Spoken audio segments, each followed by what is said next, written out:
Hello everyone and welcome back.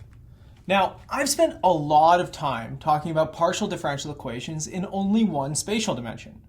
And that's for a good reason. They are much simpler. But of course, many of the methods that we use can be carried over and extended into higher spatial dimensions. So in this lecture, and in a few that will follow it, I would like to focus on the higher dimensional spatial partial differential equation setting. Okay, so I'm going to start by illustrating with an example. Let's think about a vibrating membrane. Now remember, this is just described by the higher dimensional wave equation. Now here I'm using the Laplacian operator. This is the sum of second order partial derivatives. In my case, let's imagine this is in two spatial dimensions. Now everything I'm going to say can easily be extended to 3 or 4 or 10 or 20, whatever you want. But the important piece here is that you're choosing your spatial points come from a domain, some two-dimensional domain, so in two-dimensional space. Here I'm explicitly requiring that the domain is compact, okay? Or at least the closure of the domain is compact. When you have infinite domains, which is something that we will look at eventually in this lecture series, things become a little bit more complicated. So in this case, we're going to imagine this domain is bounded, okay? Well, what could we do to try and solve this thing? We could try separation of variables, right? So just without thinking about boundary conditions or anything like that, let's take my function u as a function of both spatial components and time, and let's break it up by separating out time, okay? Now here's the important thing. You probably, if you were starting this, your guess would have been separate out space 2, right? Function phi of x and psi of y, or whatever it happens to be. Turns out that you can't do that in general. Okay? That only works whenever you have very, very simple geometric domains. So for example, a rectangle or a circle, in 3 space, maybe a cylinder or a sphere. But if you have a general domain, some sort of weird shape, then it's not going to work. Space has to be entangled. Okay? So that's why I'm writing just the time variable separated out here and not both of the spatial components. But let's take a look what this does to our partial differential equation, okay? When I take a time derivative, okay, well, phi stays by itself. And now I get 2 time derivatives. And then on the other side, I get c squared. Time part doesn't change. And now I have, it'll be the Laplacian operator phi, which I'll just write out so that everybody knows what it looks like.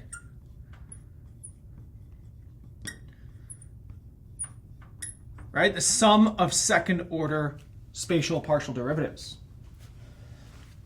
Okay, but now you can see that you can separate out variables here, right? So if I did this, if I divide off the h and divide off the phi, I get 1 over c squared h times the derivative of h. I'm just going to use h double prime because I'm maybe feeling a little bit lazy right now. And I get 1 over phi.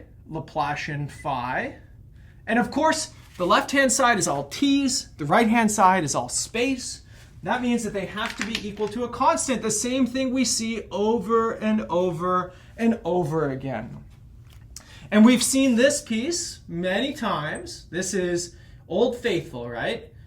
The second order time derivative of h is equal to minus lambda c squared h. And that tells us that the time dynamics are determined by these lambda, these eigenfunctions, which come from these higher order Sturm-Liouville problems, okay? So this is very similar to a Sturm-Liouville problem. It's a second order derivative, just like we saw with the Sturm-Liouville. The problem is the derivatives now, there are multiple of them. It's a partial derivative version of a Sturm-Liouville problem. But it is very much still an eigenvalue problem. And it turns out that it has many of the same properties as a Sturm-Liouville problem would. Okay? So first of all, this thing has a name. It is called the Helmholtz equation. Okay, so now we've got a new PDE to look at, right? And like many of the PDEs that we've learned, or even just differential equations like Sturm-Liouville problems, it derives itself from PDEs that we've been studying for a while, the wave equation in our case. The Helmholtz equation is this guy right here. So it can be written in any number of spatial dimensions, right? So that's why I keep drawing just writing the Laplacian operator instead of saying the sum of second order partial derivatives, because this could be 2D, 3D, 8D, 150D, right? All that needs to happen is you need to have a bounded domain that this thing is on, okay? So everything I'm going to talk about is over a bounded domain. I'll primarily use the two-dimensional setting as my example because it's tangible, right? We can draw out little domains like this and make things make sense. But of course, we also have to have boundary conditions. Think about Sturm-Liouville problems, right? We have Dirichlet boundary conditions, we have Neumann boundary conditions, we could even think about periodic boundary conditions. So the question is, what would a boundary condition look like for this thing? Well, for example, you could have Dirichlet boundary conditions, right? It could just be force that the function vanishes everywhere on the boundary, right? But what about more general boundary conditions? Remember, when we talked about Sturm-Liouville problems, we talked about Robin boundary conditions. They are sort of a superposition between Neumann and Dirichlet, and they allow us to sort of capture everything. Remember, Newton's law of cooling was in there, and sort of all of the boundary conditions that we're really interested in. Well, there is a version of Robin boundary conditions for higher dimensional domains, and it looks like this. Now, you might have to remember some of your vector calculus, but in this case, A could be a function of x, y, z, right? Every element on the boundary. And so let's just take a look at this. If B is equal to 0, then this is just Dirichlet boundary conditions. Just divide off the A, you got phi is equal to 0 on the boundary. Now, if A is equal to 0, you can get rid of the B. And what is this term right here? That is the outward normal derivative. Okay, so it's the derivative that is perpendicular to the domain at every single, it's a directional derivative in the direction that's perpendicular to the domain at every single piece of the boundary, right? And essentially, if you just have this term, it says nobody leaves the domain, right? It's a no-flux boundary condition, right? Again, it's your conservation of the amount of water in your swimming pool, for example, right? Nobody splashes out. It's all sort of stays in there. And so by putting these two things together for general A and B, I'm sort of capturing every possible boundary condition between Dirichlet and Neumann boundary conditions. And so let's take a look. I'm going to give you a theorem, the Sturm-Liouville theorem in higher dimensions, that tells you all about the eigenvalues and eigenfunctions here. Okay? So first of all, here's my theorem. I'm going to state it in 2D just because eventually I'm going to have to start writing spatial dependence, and I just want to write x and y instead of x1, x2, xn, right? So, 1, all eigenvalues of the Helmholtz equation, right? So I'm talking about the Helmholtz equation here. All eigenvalues are real. Okay, that's interesting. That's a similarity with Sturm-Liouville problems. Okay, what else? Well, there exists infinitely many eigenvalues, okay, just like a Sturm-Liouville problem. Okay, so not only are all of them real, there's infinitely many. There is a smallest one, right? But no biggest. Now, you should take a look here at how careful I'm being when I present this to you, right?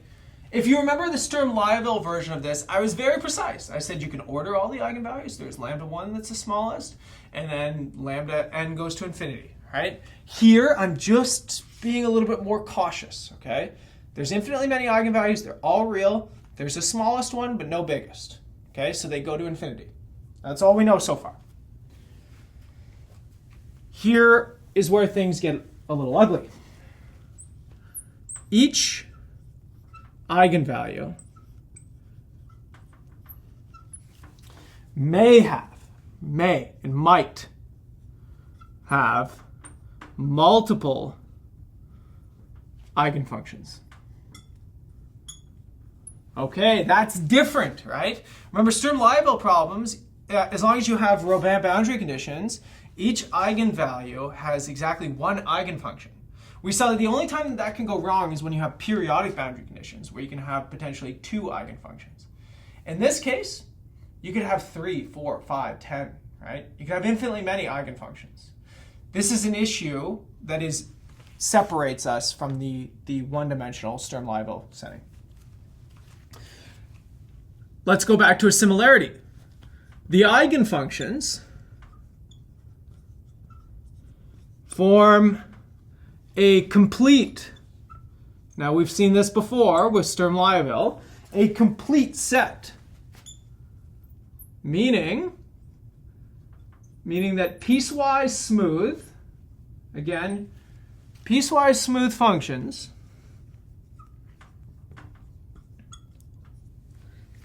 can be represented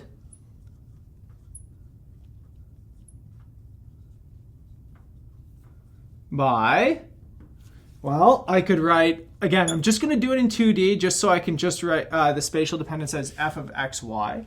Here, I'm going to do the squiggle for the expansion. This is going to sum over all of the eigenvalues, so that's why I'm saying the sum over lambda, all of the real infinitely many eigenvalues. A lambda, these are coefficients, and then phi lambda of xy, where phi lambda of xy are each of the eigenfunctions associated to the eigenvalues.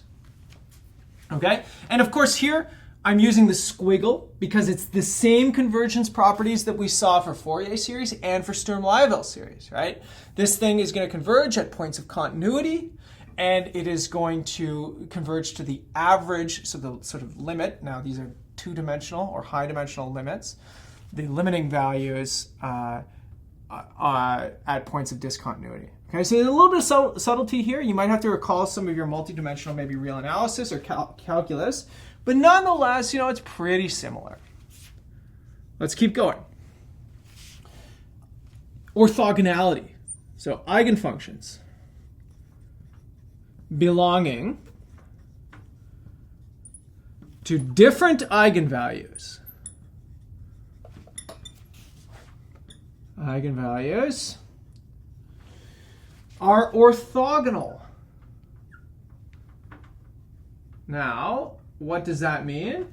That means that if you integrate over the entire spatial domain, omega, again, doesn't matter what dimension. In my case, I'm going to use 2 dimensions just so I can write it explicitly so you can understand. Phi lambda 2 xy dx dy is equal to 0 if lambda 1 does not equal to lambda 2. Okay, and the last piece of this is the Rayleigh quotient. There is exactly an analog of the Rayleigh quotient. It sort of does the same work.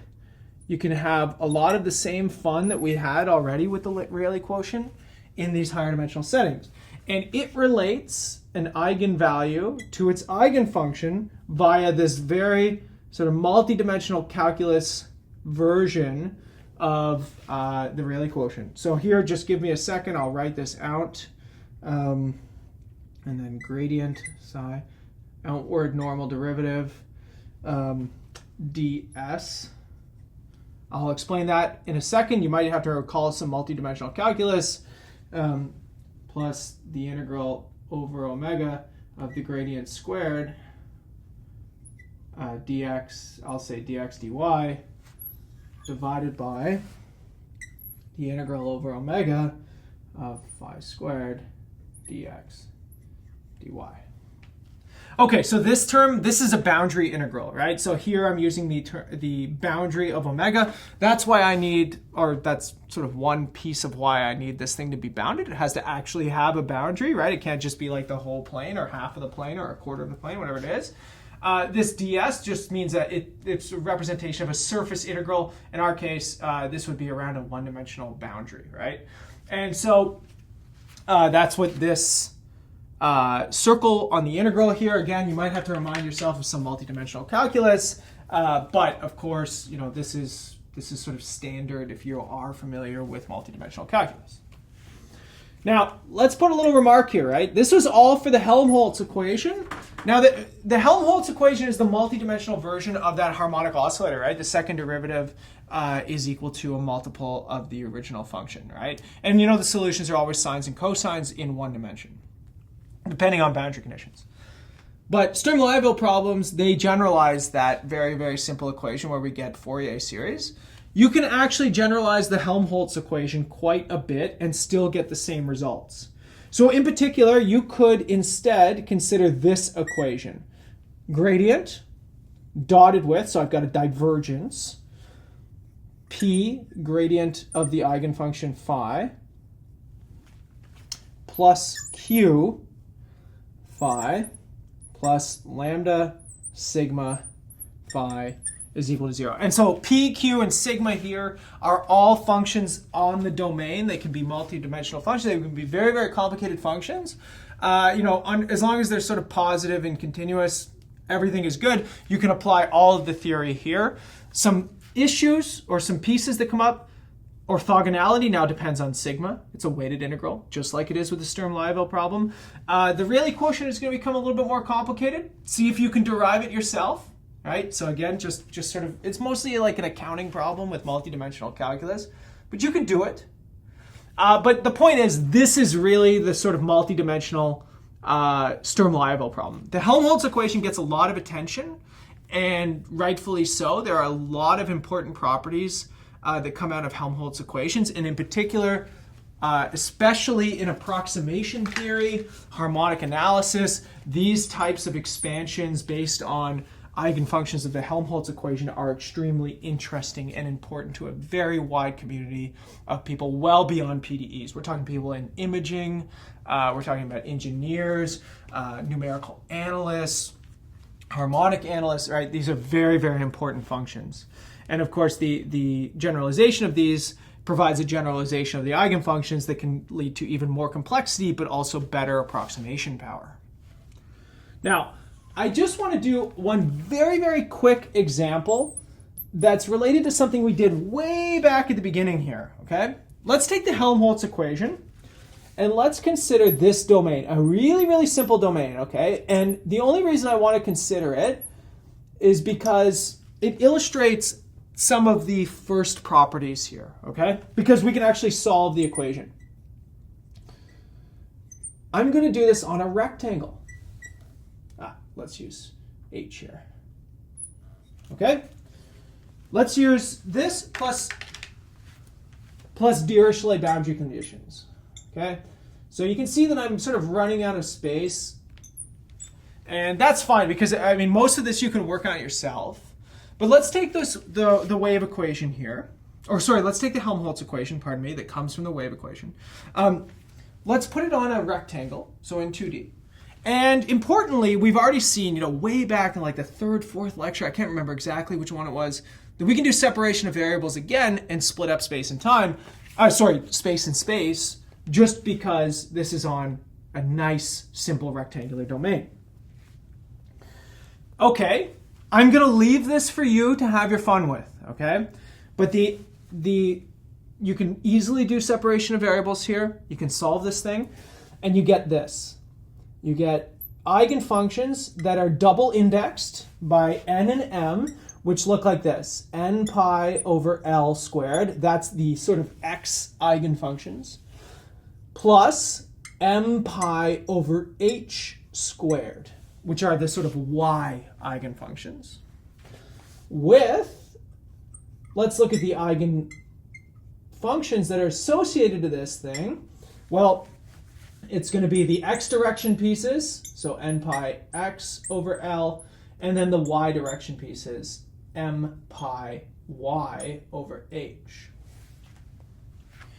Okay, let's just sort of do some accounting here. Okay, first of all the eigenvalues are real. Check. Right? There's infinitely many of them. Yes, every value of n and m that's bigger than 1 will give you an eigenvalue. And there's a smallest one. Which one is the smallest one? That's taking n and m both equal to 1. Okay, so good. We can verify some of these things, right? There's no biggest one. Of course not, because if I take n and m bigger and bigger and bigger, I keep getting bigger and bigger eigenvalues. Here's the interesting piece. Each eigenvalue might have multiple eigenfunctions. Now, in most cases, right, if L and H are not really related, which I'll show you in a second how they could be, then you just have one eigenfunction for each eigenvalue. But let's look at an example. Let's take L equal to 2H. Okay, so this domain is twice as wide as it is tall. Okay, well, in this case, then my eigenvalues become this: pi squared over 4h squared, n squared plus 4m squared. Okay? So now you can choose values of n and m that give you the same eigenvalue, right? So if you take n and m equal to, let's say, 4 and 1, and n and m equal to 2 and 2, both of these give you an eigenvalue of 5 pi squared over h squared. So you've doubled up the eigenvalues, right? You have multiple eigenvalues. And that means that you have multiple eigenfunctions corresponding to the same eigenvalue, right? If you think about this in linear algebra terms, you have an algebraic multiplicity of the eigenvalue, now more than 1. And that means that you could potentially have an eigenspace that has more than one dimension. In this case, the geometric multiplicity, which is also bigger than 1. All right? So I'm going to leave that for you to sort of play around with. You can look for different sort of harmonic patterns in the size of this domain based on multiples of L and H, or H and L being related by multiples of each other. And this can lead to more or less eigenvalues overlapping. Now, in general, if you just sort of pick two random L and H values, you're going to get unique eigenvalues with unique eigenfunctions. But again, here, May is doing a lot of the active lifting here, right? It's possible for things to be a little bit more complicated than they are in one-dimensional spatial setting. In this case, the orthogonality is easily done. It just comes from the orthogonality in one dimension here. The expansion, again, same thing. It's just the Fourier series representation, or in this case, the sine series. So you can really sort of see a lot of the theory being activated with this really, really simple example.